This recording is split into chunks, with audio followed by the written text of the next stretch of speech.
Namaste everyone. Thank you for joining in this continuing video series on learning the Lagna.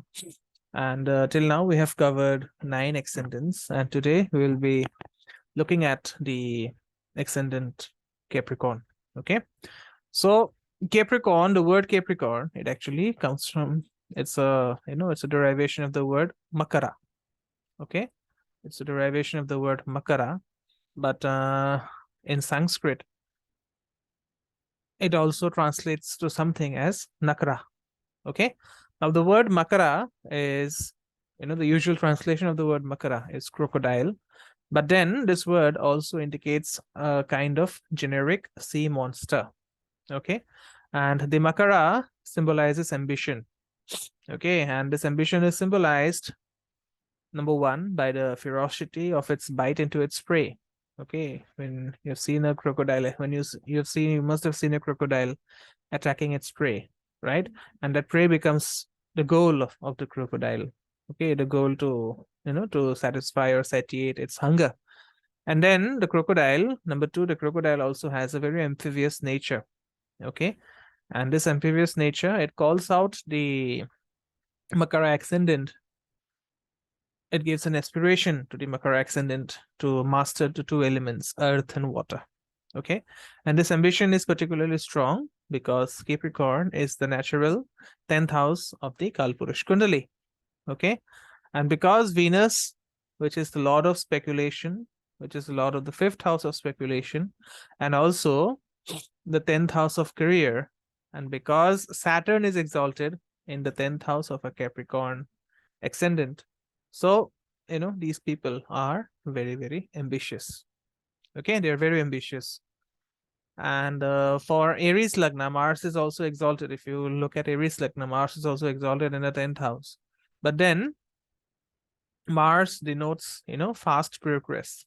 Okay, but Saturn stands for slow, steady, and behind the scene, gradual sort of progress that comes often later in life, particularly after the age of 36. Okay, and the Capricorn ascendants, they usually witness a very slow progress in their career, and this becomes very particularly pronounced because Saturn, it is the slowest of the planets, and because Capricorn is both a very passive Rashi as well as an Earth Rashi.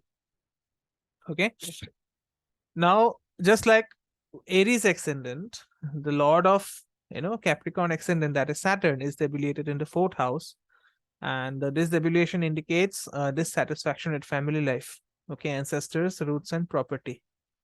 Okay, but then Venus becomes the lord of the 5th house of children.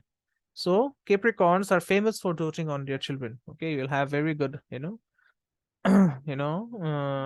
Capricorn ascendant makes for a very good father or a very good mother.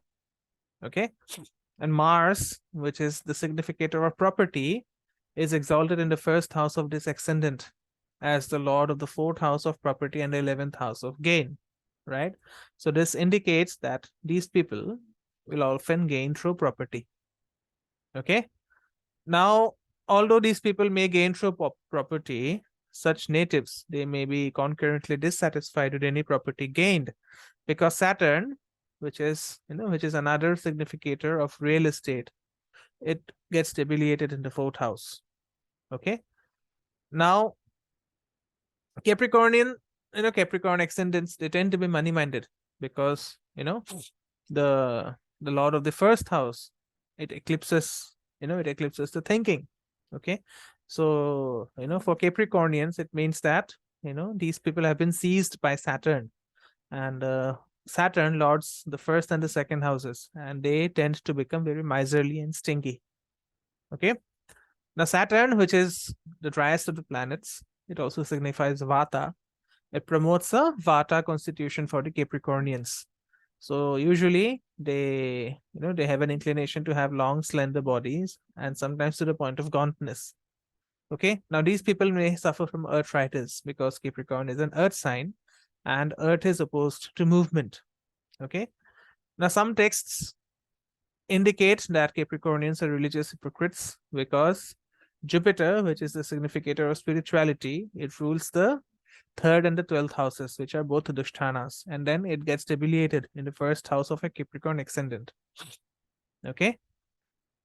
Now, what I've observed is people who have an interest in, in Indian culture, in Indian system of learning, often have major placements in Capricorn. Okay, because the Lord Saturn, it represents conservative old things like tradition. Okay, and also Saturn enables people to move towards their goals very, very patiently. Okay, so this is my assessment of Capricorn Lagna. Okay, do let me know if it resonates with you. I am a Capricorn Lagna myself, so it does resonate with me. But do let me know if it resonates with you, and if you require a consultation or any help regarding reading your own chart, kindly reach out at the number provided in the description box. Okay, so that's it from me. I'll see you again in yet another video. Gurave Namaha.